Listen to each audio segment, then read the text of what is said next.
Mateus capítulo 4, o tema desta pequena reflexão é os 3 evangelhos que Jesus jamais pregou. Diga comigo isso, os 3 evangelhos que Jesus jamais pregou. Esse é o tema da nossa meditação hoje. Mateus capítulo 4, nós vamos ler do verso 1 ao 11, é um texto muito conhecido, que fala sobre a tentação de Jesus. Todos acharam? Nosso Deus e Pai, antes de lermos a Tua palavra, eu quero me submeter a Ti, como sempre tenho feito, sabedor das minhas limitações, da minha pequenez e da minha total necessidade do Teu Espírito para a revelação da Escritura, da Tua palavra. Onde eu te peço nesta noite, ó Deus, que o Senhor possa falar através da minha vida, e a todos quantos, Senhor, ouvirem esta Tua palavra, sejam abençoados e transformados por intermédio dela. Seja sobre a minha vida, mas também seja sobre a vida de cada um desses ouvintes que estão aqui nesta noite. Que a entrada dos Teus filhos aqui, Senhor, tenha sido para a glória do Teu nome e para a transformação da mente de cada um deles. Assim como o Senhor falou comigo, fala com cada um deles. Leva a nossa mente cativa ao trono da Tua graça, não permitindo que o diabo, roubador, venha nos tirar o direito de sermos abençoados por meio dela, em o nome de Jesus. A seguir, foi Jesus levado pelo Espírito ao deserto para ser tentado pelo diabo. E depois de jejuar 40 dias e 40 noites, teve fome. Então o tentador, aproximando-se, lhe disse: se és filho de Deus, manda que estas pedras se transformem em pães. Versículo 4, lê os irmãos. Jesus, porém, respondeu: está escrito, não só de pão viverá o homem, mas de toda palavra que procede da boca de Deus. Então o diabo o levou à cidade santa e colocou sobre o pináculo do templo. E lhe disse: se és filho de Deus, atira-te abaixo, porque está escrito, aos seus anjos ordenarás a teu respeito que te guardem, e eles sustentarão ou te sustentarão nas suas mãos, para não tropeçares em alguma pedra. Verso 7, os irmãos. Respondeu-lhe Jesus: também está escrito, não tentarás o Senhor teu Deus. Levou ainda o diabo num monte muito alto, e mostrou-lhe todos os reinos do mundo, e a glória deles, e lhes disse o quê? Até o 11, tudo isto te darei, se prostrado me adorares. Então Jesus lhe ordenou: retira-te, Satanás, porque está escrito, ao Senhor teu Deus adorarás, e só a Ele darás culto. E com isso o deixou o diabo, eis que vieram os anjos e o serviram. Que o Senhor nos abençoe com a sua palavra. Poder sentar.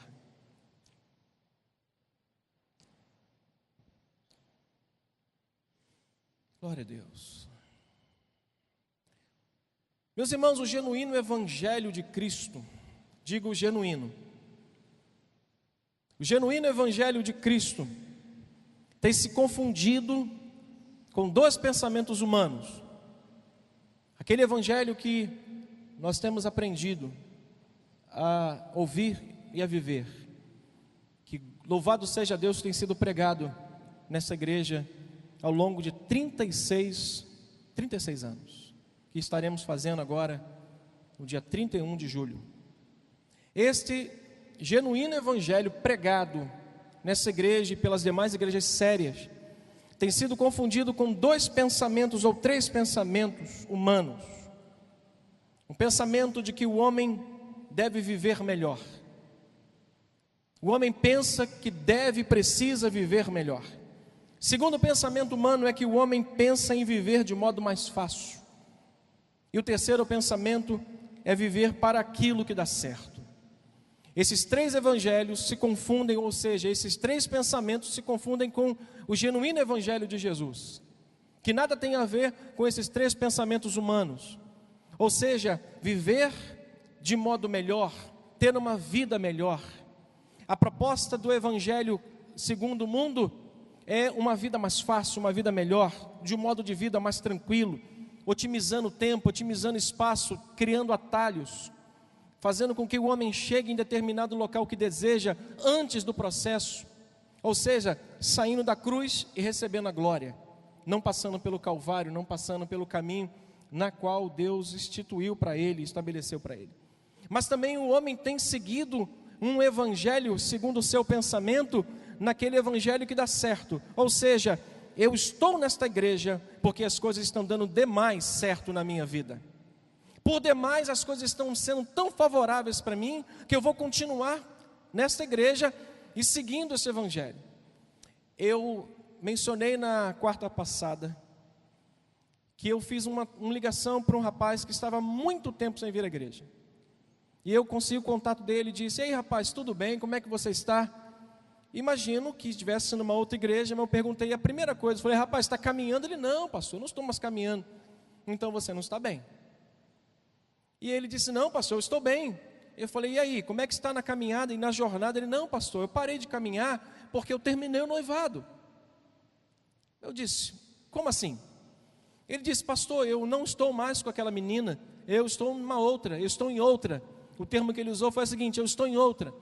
Ou seja, não deu mais certo, abandonou o evangelho, abandonou a caminhada, abandonou a Cristo, abandonou a igreja. Ou seja, nós estamos vivendo um tempo onde as pessoas querem viver melhor, elas querem ter um modo de vida mais fácil, uma caminhada mais leve, mais clean, sem problemas, sem compromisso, sem cobrança, sem muitos não pode. Eles querem viver uma vida onde tudo dá certo na sua vida. Se o noivado não deu, eles procuram uma outra coisa a fazer, mas não deu certo, eles caminham do jeito que eles querem. A busca, irmãos, do homem não tem sido por Deus, por um Deus digno de ser adorado. A busca do ser humano, desse pensamento humano, não tem sido por um Deus que é digno de ser celebrado, de um Deus digno de ser adorado, de um Deus digno de ser temido, de um Deus digno de ser reverenciado. A busca do homem hoje, no pensamento que ele tem, é de um Deus que pode ser utilizado por ele a hora que ele precisar.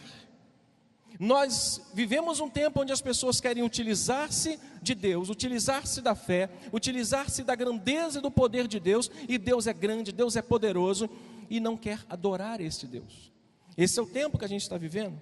E ao longo dos anos, o homem tem procurado viver melhor, de um modo mais fácil, fazendo somente para ele aquilo que dá certo. E isso tem afetado de um modo muito grande, tem afetado de um modo muito assustador até o meio como as pessoas caminham na igreja, o modo como elas cultuam a Deus, o modo como elas servem a Deus e o modo de vida cristã dessas pessoas.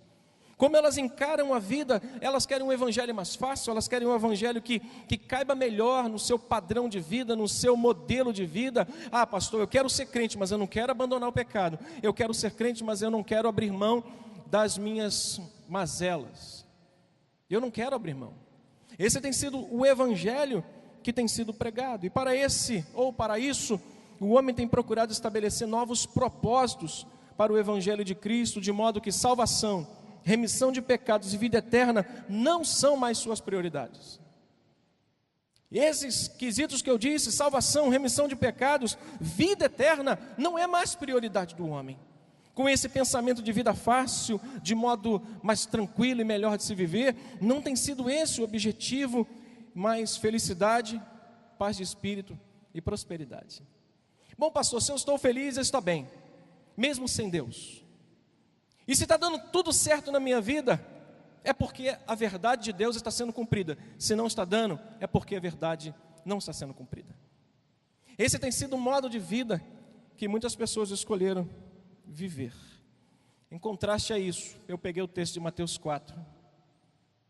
Em contraste a esse pensamento, eu peguei Mateus 4 e vi 3 propostas de Satanás para Jesus pregar esse evangelho.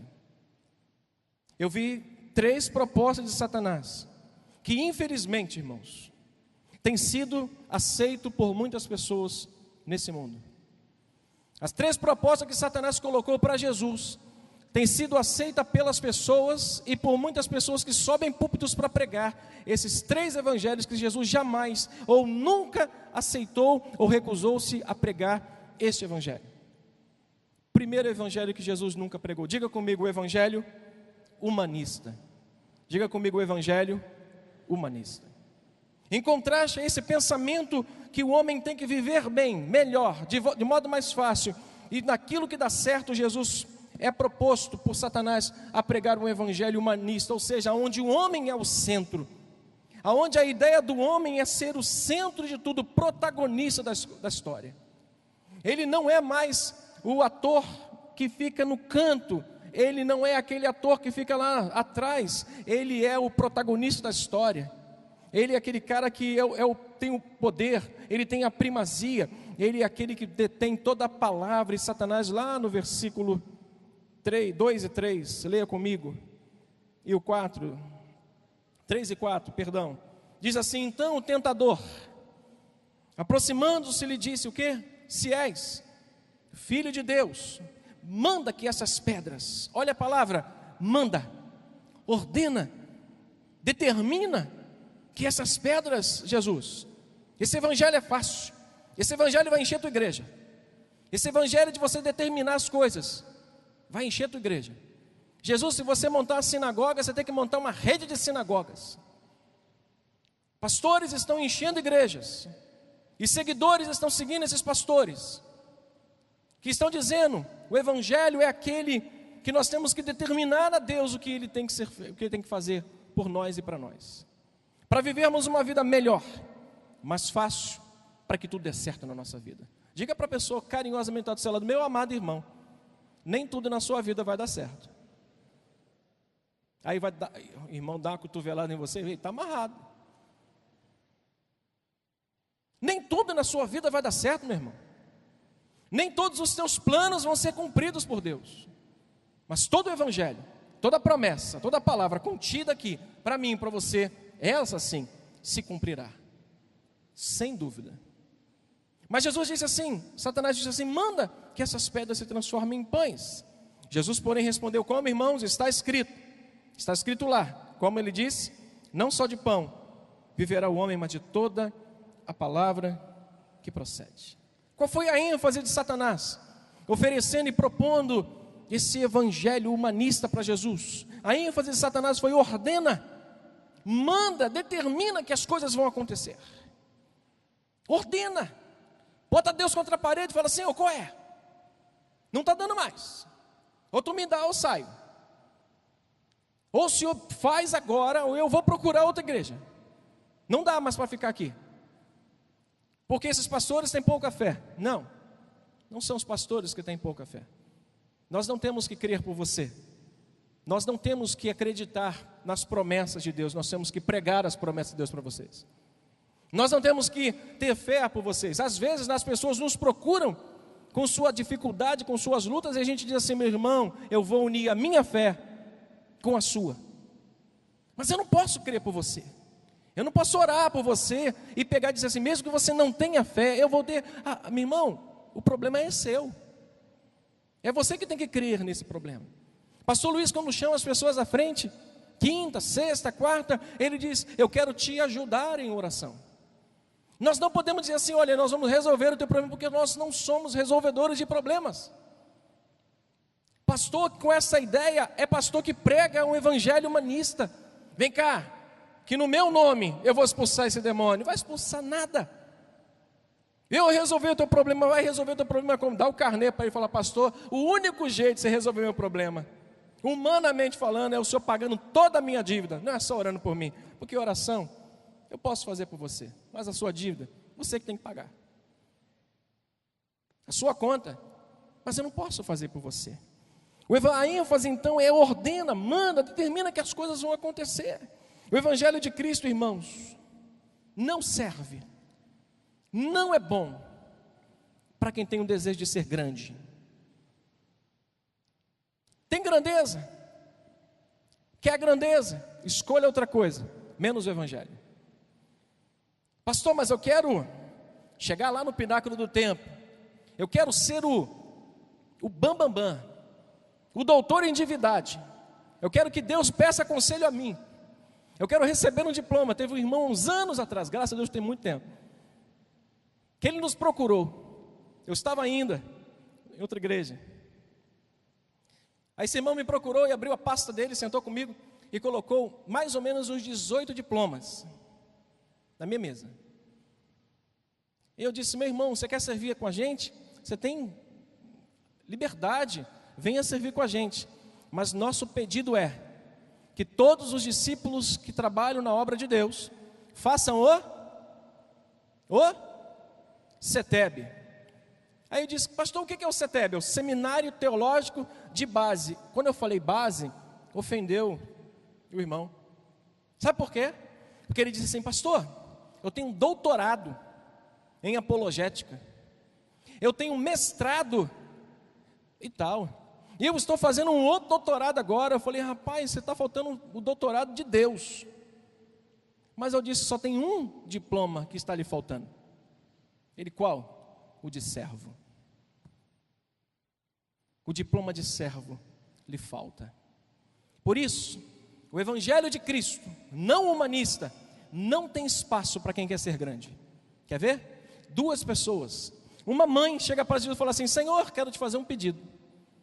Quando subires o teu reino, quando vieres o teu reino, prepara um lugar para os meus 2 filhos, um à tua direita, outro à tua esquerda. Quando aquele pedido chega a Jesus, Jesus observa o pedido da mãe e diz: você não sabe o que está pedindo aos seus filhos? Aquelas 2 pessoas não sabiam que a mãe estava pedindo para ela. Se você quiser conferir o texto comigo, passe mais um pouquinho à frente. Mateus, capítulo 20, só poucos capítulos à frente. Só para que você leia o texto, para você ver que o Evangelho de Cristo não tem espaço para quem quer ser grande. Capítulo 20, verso 20, diz assim: então se chegou a ele a mulher de Zebedeu com seus filhos, adorando-o, pediu-lhe um favor. Qual o favor que ela pediu? Olha que favor simples, talvez assim, humilde, né? Mas Jesus lhe respondeu. Pergunta é o seguinte: perguntou-lhe: o que queres? Ela respondeu, verso 21, manda que no teu reino esses 2 filhos se assentem, um à tua direita e o outro. Mas Jesus respondeu que não sabeis o que pedis. Podeis vós beber o cálice que estou para beber? Responderam eles: podemos. Então lhes diz: bebereis o meu cálice para sentar-se à minha direita e à minha esquerda? Perdão, irmãos. Então lhes disse: bebereis o meu cálice, mas assentar-se à minha direita e à minha esquerda, diz o texto, não me compete concedê-lo. É, porém, para aqueles a quem está preparado por meu Pai. Ouvindo isto, os 10 indignaram-se com os outros 2 irmãos. Então Jesus, chamando-os, disse o quê? Sabeis que os governadores dos povos os dominam e os maiorais exercem autoridade sobre eles. Não é assim entre vós. Diga comigo: não é assim entre vós. Pelo contrário, leia o texto comigo: quem quiser tornar-se grande entre vós, será esse o que vos sirva. E quem quiser ser o primeiro entre vós, será esse o vosso servo. 28. Tal como o Filho do Homem, que não veio para ser servido, mas para servir e dar a sua vida em resgate de muitos. O Evangelho de Cristo não tem lugar para quem quer ser grande. Isso está declarado por Jesus e ele explica o porquê. Os homens, quando se tornam grandes, Jesus estava explicando para eles lá no versículo 24 e 25. Jesus explica o pedido e o não que ele dá e oferece àquela mãe por um simples motivo. Porque os homens, quando exercem ou se tornam grandes, exercem domínio e autoridade para serem servidos. Jesus está explicando aos seus discípulos: sabe por que eu não dei a eles a autoridade de sentarem ao meu lado direito e ao meu esquerdo? Porque todos os homens, quando recebem esse poder, eles recebem poder para serem servidos. No meu reino, quem recebe poder, recebe para serviço, para servir aos outros.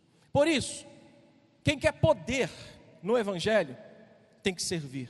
E quem quer poder para ser servido, não tem lugar no Evangelho. Não tem. Jesus está explicando àqueles discípulos que para os homens poder é uma forma de exercer domínio sobre o povo, e para discípulos dele é uma forma de servir melhor ao povo. Pastor, quanto mais alto você chega, discípulo, quanto mais alto você chega, mais ele vai te usar para servir a obra dele. não é para te botar em proeminência, não é para te colocar no pináculo do templo, para que todos venham ovacionar a você e dizer a você: hoje é o aniversário do santo homem de Deus. Santo neste mundo, só um que pisou, Jesus Cristo. Não tem lugar para homem grande, para homem forte e poderoso para o Evangelho, ou no Evangelho. Mas Satanás propôs um Evangelho para Jesus, propôs um Evangelho que ele pudesse fazer com que a congregação dele se enchesse. E esse Evangelho tem sido pregado fora mundo, ou mundo afora, e as igrejas estão lotadas, onde pessoas estão mandando e desmandando, colocando Deus como seu subalterno, dizendo: Senhor, eu determino que as coisas aconteçam, e as pessoas saem de lá dizendo nas entrevistas: e aí, o que Jesus fez na sua vida? Ele trocou meu carro semana passada. Eu certa feita chamei uns irmãos para contar um testemunho, e atrás do púlpito tinha uma pistola de choque. Brincadeira, não tinha nada não. Eu conto o testemunho, irmão. O que Jesus fez na sua vida? Vigia, hein? Vigia. Não tinha pistola não, estou brincando. O irmão olhou assim: pastor, meus amados irmãos, boa noite. Quando conheci a Jesus, eu era um alcoólatra. Eu estava com a minha família perdida. Meus filhos não acreditavam em mim, eu estava quase perdendo minha esposa. Mas o dia que Jesus entrou na minha vida, Jesus me fez sair do álcool, me fez amar novamente a minha esposa, fazer com que minha esposa me amasse. E hoje eu vivo uma vida digna diante de Cristo e da igreja. Isso é o Evangelho, resultado da pregação da palavra. Não é para dizer: eu comprei um carro, eu comprei uma casa de praia, eu sou grande, eu estou chegando aonde eu estou vivendo uma vida feliz. Todos querem viver uma vida feliz, todos querem. Quantos aqui não querem viver uma vida feliz? Não precisa dizer, eu sei que você quer. Nós queremos viver uma vida feliz, mas o Evangelho não nos propõe uma vida feliz, pelo contrário, nos propõe uma vida de abnegação, de renúncia, de obediência. E quem falar que gosta de obedecer tem algum problema, porque o de obedecer não é fácil. Quando você olha para uma coisa e percebe que ela está errada, não errada na totalidade, mas não bate com aquilo que você pensa, e você: sim, eu obedeço, é muito difícil. Abnegar-se de algo que para você é importante, mas por causa do Evangelho você tem que entregar, é difícil. Portanto, o Evangelho não é um pensamento, não pode nos levar a um pensamento de que tudo vai dar certo. Eu pregava na quarta-feira sobre o capítulo 6 de João, e olha o perigo que Jesus nos mostra e como ele saiu dessa situação. Quero deixar esse conselho para você. Não abra João 6, 14 e 15, se quiser ouvir, quarta-feira, 19h30. Jesus, quando terminou de fazer o milagre da multiplicação de pães e peixes, a multidão maravilhada com o milagre, meu Deus do céu, 5.000 pessoas, fora mulheres e crianças, 2 pães, não sei quantos pães, o peixe não me lembro mais, mas só que deu para muita gente comer, ainda sobrou 12 cestos. Sabe o que a multidão fez? Viu que Jesus era o profeta, era o homem da hora, era o cara que pegava as coisas e multiplicavam, começaram a querer colocá-lo como rei. Jesus, percebendo que a multidão não entendeu o objetivo do milagre, ele corrige a multidão. Sabe fazendo o quê? A Bíblia diz que ele, ao ver que a multidão estava querendo colocá-lo como rei, ele foge para o monte. Nos dias de hoje, se um pastor colocar a mão de uma pessoa paralítica, essa pessoa andar, ele está na mídia, no outro dia. O pastor, quando passa, irmão, fala a verdade para mim, massagear o ego é bom demais, né? Quando a mulher está bonita, o marido fala assim: rapaz, que coisa linda. Ela dá até uma esticada, né? Ela dá uma respirada fundo, ela respira fundo para dar uma secada, ela estica um pouquinho para engrossar a perna. Eu sei dessa estratégia todinha, tem 2 em casa. Mas, imagina o pastor: rapaz, aquele pastor ali, aquele homem ali, fez um negócio de outro mundo. Para quê? Acabou. Sabe o que Jesus mostra para a gente? Que popularidade é uma tentação. Quanto mais popular, mais perigo. Quanto mais popular, mais devemos nos esconder. Quanto mais popular, mais devemos desaparecer. João muito sabiamente disse: importa que ele e que eu diminua. Popularidade é um perigo. Jovem bonitão sarado, sai da academia parecendo uma rã.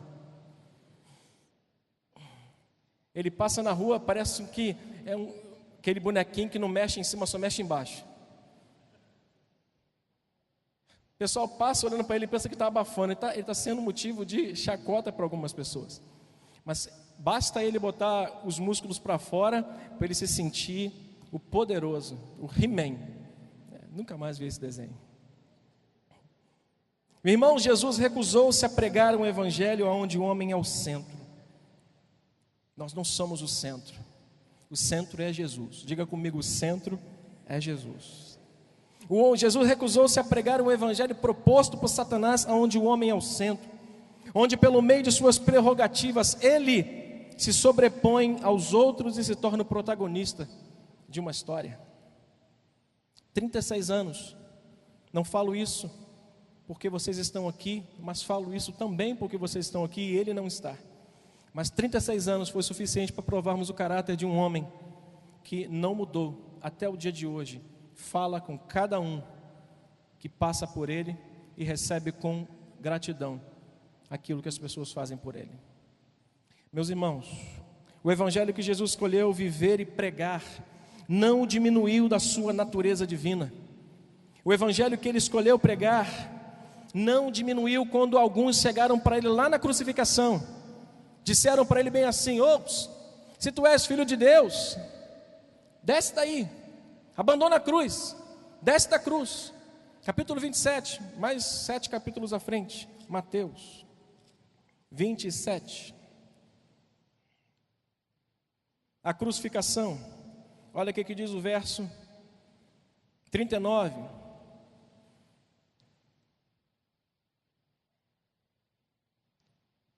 Capítulo 27, verso 39, diz assim: os que iam passando, o que eles estavam fazendo? Leia mais forte comigo. Os que iam passando, blasfemavam, meneando a cabeça e dizendo o quê? Ó, tu que destróis o santuário e em 3 dias reedificas. O que eles disseram? Salva-te a ti mesmo, se és filho de Deus. E a proposta: desce da cruz.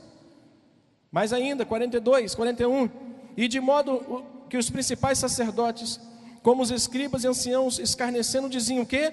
Salvou os outros e a si mesmo não pode salvar-se.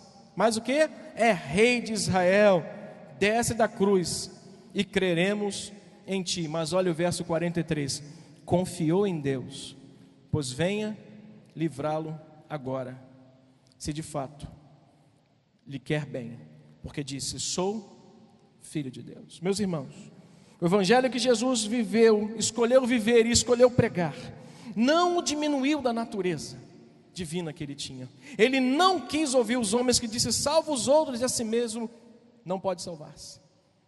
Ele não foi diminuído quando ele não deu ouvidos aos homens. E o que mais temos hoje é uma perseguição, talvez, quanto à questão da nossa opção de viver uma vida em obediência, principalmente por parte do mal.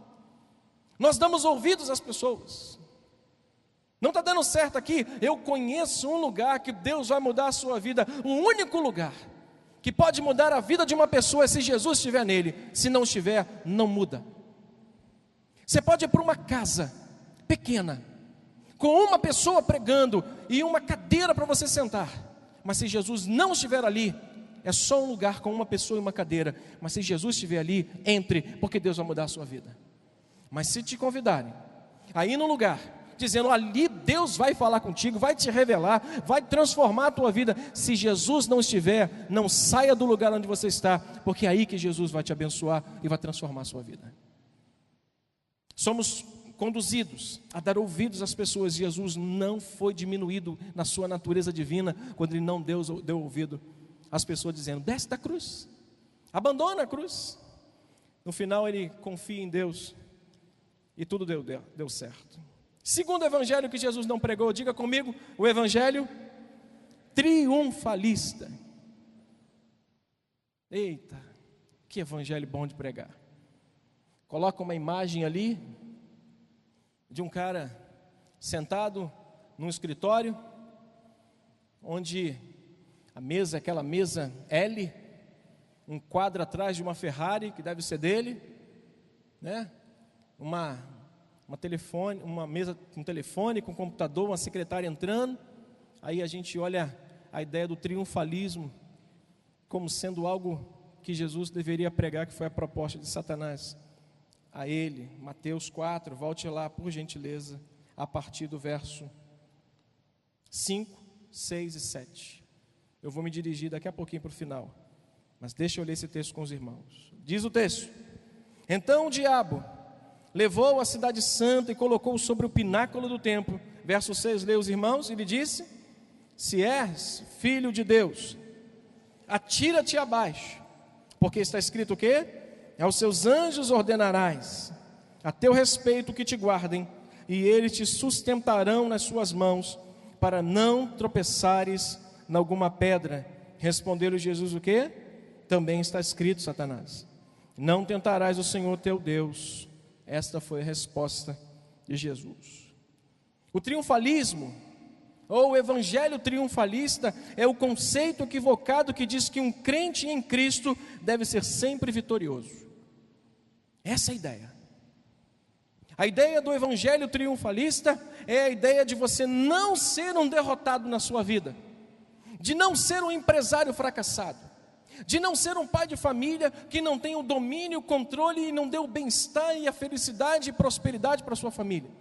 O conceito de triunfalismo é equivocado porque nos mostra que um ser vitorioso é aquele ser que não pode passar pelos problemas, porque o evangelho que ele acredita, o evangelho que sempre o conduziu a uma vida vitoriosa. E esta mensagem equivocada não aceita o fato de fracassos e fraquezas na vida de um crente. Ele está dizendo para Satanás, para Jesus: olha Jesus, esse outro evangelho, se você pregar junto com um humanista, você vai ser o cara da história, você vai ser o dono da igreja, maior igreja de Nova Iguaçu, ou do Brasil inteiro. A ideia do triunfalismo não nos permite, não tem espaço para que eu e você tenhamos um momento de fracasso. Olha para mim, sinceramente, quantos aqui já fizeram alguma coisa que deu super errado na sua vida e você tomou um prejuízo forte? Levante a sua mão. Eu fui um. Nem por isso eu sou um fracassado, e nem por isso o evangelho do príncipe da paz não está valendo na minha vida, nem por isso eu deixei de ser filho, nem por isso eu deixei de herdar o direito à vida eterna, nem por isso me torna menos crente do que as pessoas que estão vitoriosamente vivendo segundo o evangelho triunfalista. Vamos para lá, porque lá tudo que eu faço dá certo. Hebreus 5:8 nos diz que Jesus, embora sendo filho, Hebreus 5:8, se você quiser anotar, embora Jesus sendo filho, aprendeu a obediência pelas coisas que ele sofreu. Você sabe como é que Jesus nos ensina? Aprendendo a sofrer. Pastor, mas sofrimento é uma coisa ruim, sim, mas nisso nós aprendemos muitas coisas. E diz o texto ainda, ele aprendeu a obediência pelas coisas que sofreu e foi aperfeiçoado e tornou-se autor da nossa salvação. Satanás não conseguiu convencer Jesus que o evangelho triunfalista é o evangelho que deveria ser pregado por ele. O evangelho triunfalista foi a segunda proposta de Satanás a Jesus. A palavra de Deus é a garantia de que um crente jamais tropeçará e cairá durante a sua jornada. E Satanás propõe: atira-te, joga-te daqui, vai embora, pula.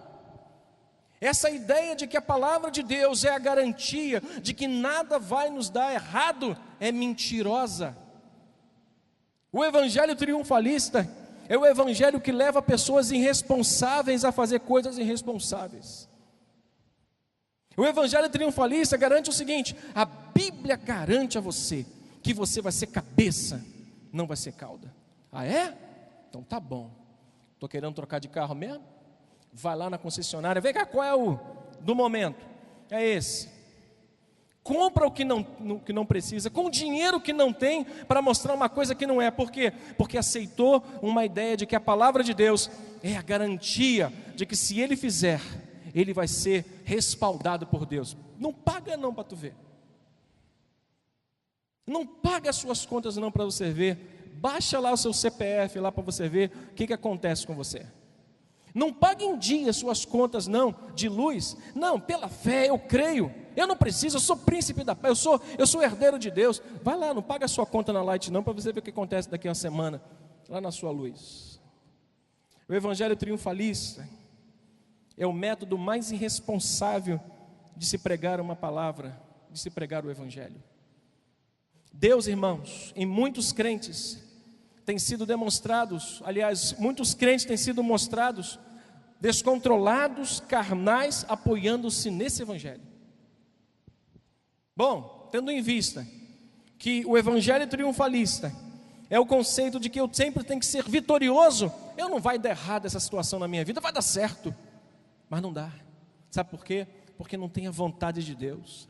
E quando não tem a vontade de Deus, não tem como dar certo, meu irmão. Então encontre-se com a vontade de Deus, aceite ela e as coisas vão passar a dar certo na sua vida. Terceiro evangelho e último, lá no capítulo 4 ainda, se você quiser me acompanhar, verso 8 e 11, eu vou finalizar, talvez com o mais preocupante das propostas, uma das mais preocupantes propostas que Satanás ofereceu a Jesus. O evangelho que Jesus não pregou foi o evangelho oportunista, humanista, triunfalista e oportunista. Versículo 8 a 11 vai dizer assim: levou ainda o diabo a um monte muito alto, mostrou-lhe todos os reinos do mundo e a glória deles, e lhes disse o quê? Tudo isso te darei, se prostrado você me adorar. Então Jesus lhe ordenou, dizendo o quê? Retira-te, Satanás, porque está escrito: ao Senhor teu Deus adorarás, e só a Ele darás culto. Queria que você ficasse bem atento para essas palavras finais que eu queria transmitir aos irmãos. A terceira proposta de Satanás foi a mais tentadora, foi a mais perigosa. Não foi aquela talvez que os discípulos olharam e disseram assim: vamos proclamar o rei sobre nós, onde Jesus pega, percebe e foge para o monte para orar. Esta aqui foi a mais terrível das propostas que Satanás fez a Jesus. Sabe por quê? Porque Jesus, irmãos, exigiu dele, ou porque esta tentação exigiu mais de Jesus, um cuidado e uma agilidade na decisão. Tentações como essa exigem de nós mais agilidade e mais seriedade nas nossas decisões. Ele não dialoga com Satanás, ele não perde nenhum momento, assim como ele fez lá com as pessoas. Ele não perde tempo em dizer assim: bom, a proposta é tentadora. Faça uma pergunta: quantos já receberam uma proposta tentadora? Levante a sua mão. Além de mim, tem muitos aqui. Uma proposta tentadora. Sabe o que a gente tem que fazer com proposta tentadora? O que Jesus fez com Satanás: retira-te. Diga comigo: retira-te. Mais forte, diga: retira-te. Propostas tentadoras exigem de nós respostas mais conclusivas. Não brinque. Será que José falou assim: bom, tendo em vista que o meu patrão não está aqui, a gente pode começar conversando com a Potifaria. Potifaria foi denominada pelo pastor Lindo como a mulher de Potifar. Potifaria. Bom, tendo em vista que o patrão não está aqui, primeiro vamos conversar para ver se a gente se afia. Depois, quem sabe, a gente pode pensar nos finalmente. Satanás quer que a gente faça isso, que a gente fique dialogando com a tentação e vendo se é possível ou não que a gente vá e conclua ela, de modo que a gente não vai ser tão afetado. José correu com as suas roupas no chão, do jeito que estava, partiu correndo. Irmãos, tentações como essa exigem de nós mais agilidade na nossa decisão. Não fique flertando com o diabo, não fique flertando com algumas pessoas que estão vindo à igreja, irmãos, só com uma aparência de piedade, com uma aparência de cordeirinho, e quando você fala assim: não, eles vão sumir da igreja. Isso se você não sumir com ele. Exige de nós essas tentações uma atitude muito mais forte, dizendo assim: retira-te, sai, eu não quero mais. Meus irmãos, O maior e o mais perigoso apelo que o mundo tem feito, principalmente aos crentes, resumem a duas propostas: não percam tempo e não percam as oportunidades. Não podemos perder mais tempo, não podemos perder as oportunidades, tem que ser agora, decida agora ou cale-se para sempre. Essas tentações precisam ter em nós uma agilidade muito maior e uma decisão muito maior no nosso coração, dizendo: retira-te, vai embora. Amém, meus irmãos? Nós temos que ter cuidado, porque esse evangelho tem sido pregado neste mundo, o evangelho oportunista. Aproveite as oportunidades, não perca tempo, essa é a hora de você ser feliz. Nosso maior problema, irmãos, não está como ou se o Senhor vai cumprir em nós aquilo que prometeu. Nosso maior problema é quando Ele vai cumprir. Aí que vem a maior das tentações. Nós estamos assim na casa de Deus, crendo que Ele vai cumprir. De certa forma, nós cremos na Bíblia. Você crê na Bíblia? Você crê na promessa de Deus? Quantos dizem amém para isso? Não temos dúvida quanto a isso. Mas o problema é quando isso vai se cumprir. Cremos nas promessas? Sim, pastor, eu creio nas promessas. Mas quando elas vão se cumprir? Aí que está o problema. E foi justamente aí que Satanás quis pegar Jesus. A questão da última tentação não era o tanto o de Jesus tornar-se um rei. Jesus sabia que ele iria se tornar rei sobre aquela nação. Jesus sabia que ele iria se tornar rei porque a palavra de Deus iria se cumprir. Mas Satanás propôs a ele duas coisas. Eu sei que você vai se cumprir, você vai ser rei sobre essa nação, você vai ser senhor, mas o modo como você vai chegar é muito doloroso. Então faz o seguinte, vamos seguir um atalho para que as coisas aconteçam de forma mais abreviadas. O Senhor prometeu reinado ao Filho depois da cruz. Satanás propôs o reinado sem a cruz.